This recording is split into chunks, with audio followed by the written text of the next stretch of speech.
नमस्कार। अग्रविजन चैनल में आपका स्वागत और हार्दिक अभिनंदन। आप देख रहे हैं कार्यक्रम स्वदेश। स्वदेश एक ऐसा कार्यक्रम जिसमें हम बात करते हैं भारत की, भारतीय संस्कृति, भारतीय परंपराओं और उन महान विभूतियों की जिन्होंने देश को किया गौरवान्वित। हमारे देश में कई ऐसे महान संत और महान स्वतंत्रता सेनानी पैदा हुए हैं जिन्होंने देश को एक नई दशा और दिशा दी है। ऐसे ही एक स्वतंत्रता सेनानी, पत्रकार, शिक्षाविद रहे चक्रवर्ती राजगोपालाचारी, जिनको हम राजा जी के नाम से भी जानते थे। उनके बारे में और जानकारी के लिए हमारे साथ हैं डॉक्टर नंदकिशोर गर्ग, जो एक शिक्षाविद हैं और उनका एक ही ध्येय है, राष्ट्र प्रथम। डॉक्टर साहब नमस्कार। नमस्ते। स्वागत है आपका कार्यक्रम में। डॉक्टर साहब, राजगोपालाचारी, जिनको राजा जी भी बोलते थे, उनका क्या योगदान रहा उनका, और आज के समय पे वो कितना प्रासंगिक है? राजा जी, जिनको आपने प्यार से लोग बोलते थे, एक बहुआयामी व्यक्तित्व, जो किसी इज़म से बंधे हुए नहीं थे। उनके लिए राष्ट्र प्रथम, जैसे आज मोदी जी बोलते हैं, हम बोलते हैं, मैं समझता हूँ यदि पुरानी पीढ़ी में आज़ादी से पहले की कोई व्यक्तित्व देखें जिनके लिए राष्ट्र प्रथम है तो बहुत थे, परंतु सबसे ज़्यादा उनमें प्रमुख रूप से राजगोपालाचार्य थे, जिनका पूरा नाम सी चक्रवर्ती। कैसे व्यक्तित्व था, जो भारत के पहले भारतीय गवर्नर जनरल बने माउंटबेटन के बाद, तो आप उससे अंदाज़ा ला सकते हैं, he was a towering personality. Tamil Nadu में पैदा हुए, ब्राह्मण परिवार में पैदा हुए, वहाँ के एक किस्म से अनडिस्प्यूटेड लीडर थे। स्वतंत्रता आंदोलन में उनका कोई सानी नहीं था।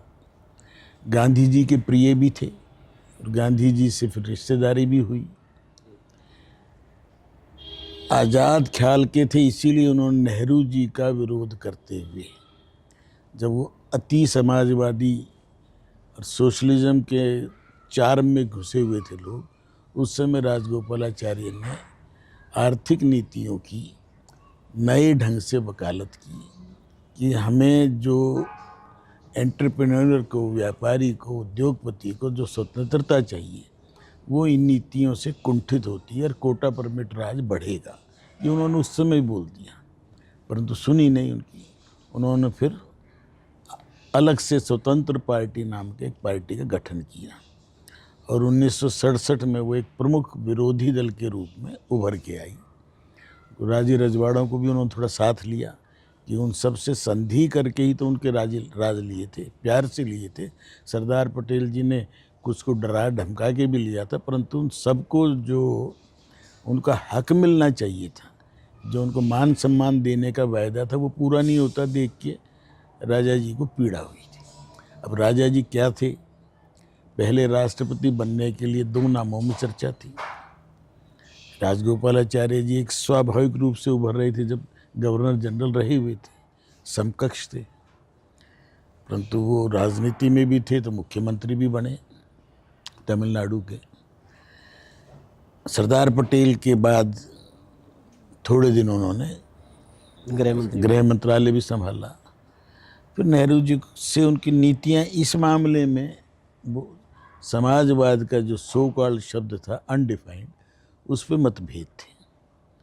नेहरू जी ने, क्योंकि आदर सम्मान था, इसलिए उनको उत्तर प्रदेश का गवर्नर बना के भेजा। कहाँ गवर्नर जनरल भारत के और कहाँ उत्तर, फिर भी उन्होंने देश हित में जो सेवा का काम मिला वो करा। बाद में, जैसे मैंने बताया, उन्होंने स्वतंत्र पार्टी की स्थापना की और 67 के इलेक्शन में स्वतंत्र पार्टी, जनसंघ और उस समय बहुत पार्टियां थी, राम राज्य दल, उड़ीसा के अलग से गणतंत्र परिषद, उन सबको जोड़ जाड़ के एक बार नेहरू जी के सामने एक सशक्त विरोधी दल के रूप में सामने आए। तो ऐसे राजगोपालाचार्य जी, जो संत प्रवृत्ति के थे, बहुत ही सादा जीवन था, बहुत उच्च शिक्षित थे, तो चक्रवर्ती इसीलिए नाम रखा था, जैसे चक्रवर्ती सम्राट हों, तो ज्ञान में बहुत आगे थे और भारत रत्न भी उनको मिला था। जितना, क्योंकि भारत के अंदर एक बड़ी बड़ी पार्टी है जो उगते सूरज को नमस्कार करेंगे, जो इतिहास का पन्ना बन गया उसको भूल जाएंगे, क्योंकि जो उनकी भी जाति विशेष की भीड़ नहीं थी उनके पीछे। इस देश का दुर्भाग्य, और मुझे कहने में कोई संकोच नहीं है, जिनके पीछे भीड़ नहीं थी, लोकतंत्र को भीड़ तंत्र जिन्होंने बनाया, उनमें वो नहीं थे। जो बौद्धिक जगत के लोग हों, पढ़े लिखे लोग हों और स्वतंत्र विचारों के लोग हों, उनके पीछे कभी फॉलोअर की भीड़ नहीं होती। डॉक्टर साहब, आपने विचारों की बात करी। ये जो राजगोपालाचारी थे, विवेकानंद जी के विचारों से बहुत प्रभावित हुए। वो कौन से विचार थे जो उन्होंने फॉलो किए? विवेकानंद एक ऐसा आइकॉन है हमारा, एक ऐसा व्यक्तित्व है जो मात्र 40 साल की उम्र में इस धरा से चले भी गए, और पहले लिख दिया था मैं 40वां जन्मदिन नहीं मना पाऊँगा, परंतु वो एक आधुनिकता को लेकर संत परंपरा, सनातन परंपरा को आगे बढ़ाया। रूढ़ियों को तोड़ने में एक अलग ही व्यक्तित्व था। जो कहते थे कोई सुल्फा पीने से या हुक्का पीने से जाति बाहर हो जाए, वो उसको नहीं मानते थे, और स्वयं करके भी दिखाने के लिए भाई नहीं, कुछ नहीं होता। वो अमेरिका में जब जाकर जब पूरे विश्व में प्रसिद्ध हो गए, उनके विचार बहुत ही वो थे। राजा खेतड़ी को कैसे उन्होंने प्रभावित किया, कैसे मूर्ति पूजा का वो विरोध करते हुए उनको समझाया मूर्ति का अर्थ आप सही नहीं समझ रहे, तो उनके से प्रभावित तो बहुत लोग हैं। और आज के प्रधानमंत्री भी, ये सौभाग्य हमारा, जिनका नरेंद्र ही वाला नाम है, वो भी बहुत प्रभावित थे। और जितने देशभक्त हुए, राजनीति में जो शुचिता चाहते थे, भारत माँ को जो उच्च सिंहासन पर बैठाना चाहते थे, तो राजगोपालाचार्य उनमें थे। इसलिए उनसे कोई मतभेद रखने का तो प्रश्न नहीं ना। इसीलिए स्वामी विवेकानंद का जब कन्याकुमारी में सारा कुछ हुआ, और एकनाथ रानाडे जी ने लाल बहादुर शास्त्री के कहने से आधे से ज़्यादा सांसदों के हस्ताक्षर कराए, तो कैसे कराए थे? क्योंकि विवेकानंद का विरोध कोई नहीं कर सकता था। बंगाली थे, इसलिए सीपीआई, सीपीएम, कांग्रेस सब ने हस्ताक्षर किए। तमिलनाडु में क्यों, कन्याकुमारी था, तो किसी ने विरोध नहीं किया। तो राजगोपालाचार्य, तो मैं कह रहा हूँ, बहुत उनका अध्ययन, उनके ऊपर पीएचडी और होनी चाहिए, और ज़्यादा उनके व्यक्तित्व को जांचने परखने का नई पीढ़ी को मौका देना चाहिए, ताकि उनसे वो और प्रभावित हो, और प्रभावित होंगे निश्चित तौर पे।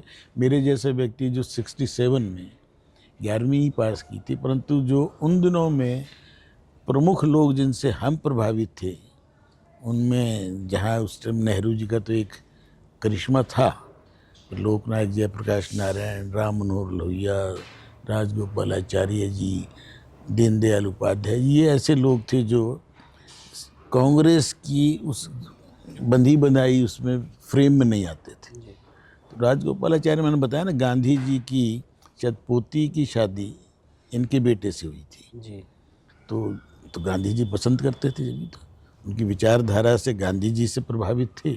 और गांधी जी का ये दुर्भाग्य था कि 48 में उनका जो हत्या हुई, तो गांधी जी का परिदृश्य उनका व्यक्तित्व के लिए शायद वो ठीक था, नहीं तो पछताते, रोते जी। इसीलिए उन्होंने तो वो पत्र भी लिख दिया था, शायद 16 फरवरी या 18 फरवरी को कांग्रेस को भंग करने के लिए सभी कांग्रेसियों को पत्र लिख के बुला रहे थे कि भाई विचारधारा के आधार पर चलो। विचारधारा निश्चित है, नेहरू जी की विचारधारा से राजगोपालाचार्य जी की आर्थिक नीतियों पर सहमति नहीं थी। सरदार पटेल की सहमति इसलिए कि वो भी राष्ट्रवादी थे। तो परंतु बड़े लोगों की बड़ी सोच थी, राष्ट्र हित में जिसको ठीक लगा कहने में संकोच नहीं करते थे। और राजा जी उन लोगों में थे जिन्होंने 1967-68 तक भारत की पहले 20-25 साल राजनीति को प्रभावित किया, और उनको जो चीज़ ठीक नहीं लगती थी उनको कहा भी। डॉक्टर साहब, बहुत बहुत धन्यवाद आपका। निश्चित तौर पर ऐसे लोगों का हमें अनुसरण करना चाहिए, और आज की राजनीति इन्हीं लोगों से प्रेरित होकर आगे देश का भविष्य उज्जवल कर सकती है। मुझको दीजिए अनुमति। नमस्कार।